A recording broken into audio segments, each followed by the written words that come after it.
Hello students, now we are starting the new chapter, that is the gravitation, a very important and interesting chapter, gravitation. Students, when we throw anything in upward direction, finally it returns.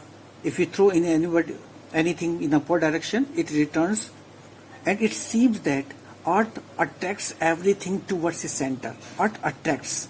Earth is a very attracting object which attracts every falling body towards its center.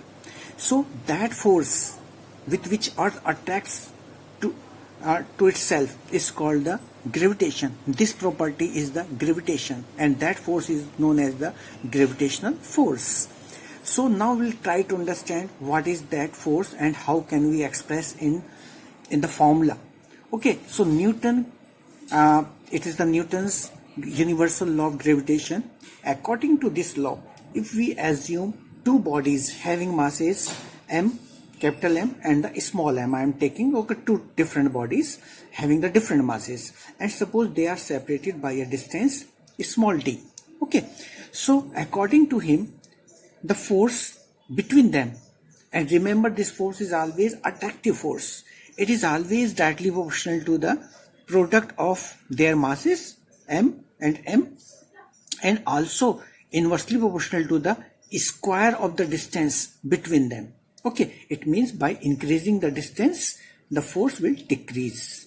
Okay, if we combine the both, we'll find F proportional to m upon d square.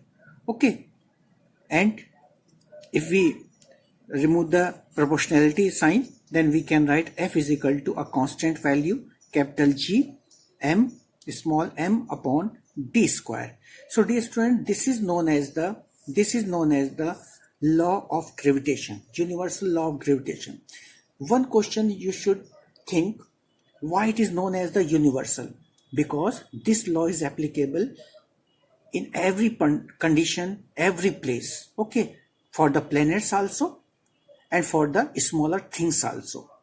Okay, that's why it is called, and it doesn't depend on the different conditions, temperature, pressure, etc. etc. Okay, it is independent from all conditions. That's why it is called the universal law of gravitation.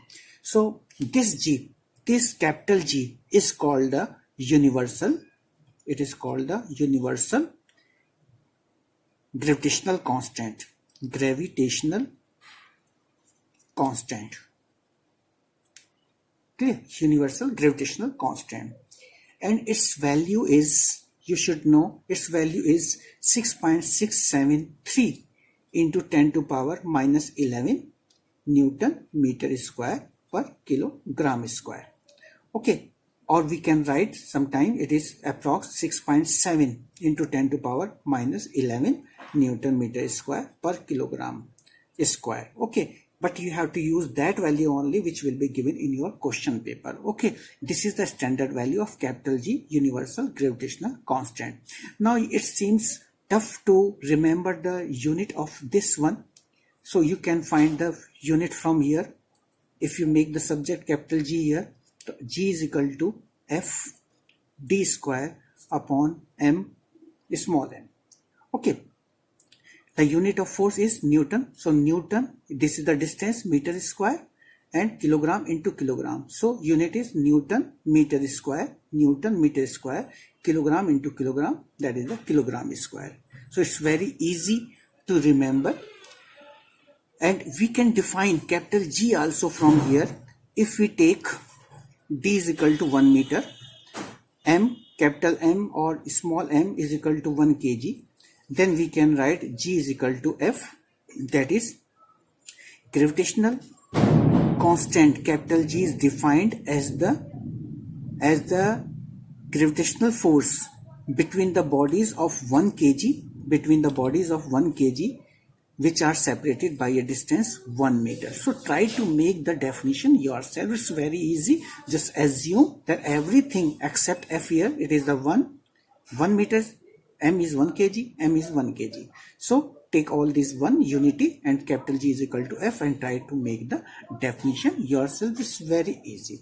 Now this topic is very important because the importance of the universal law of gravitation is much more, okay, than you can assume, because this law explains different things which were believed to be unconnected, okay, when it was, these were not, never explained.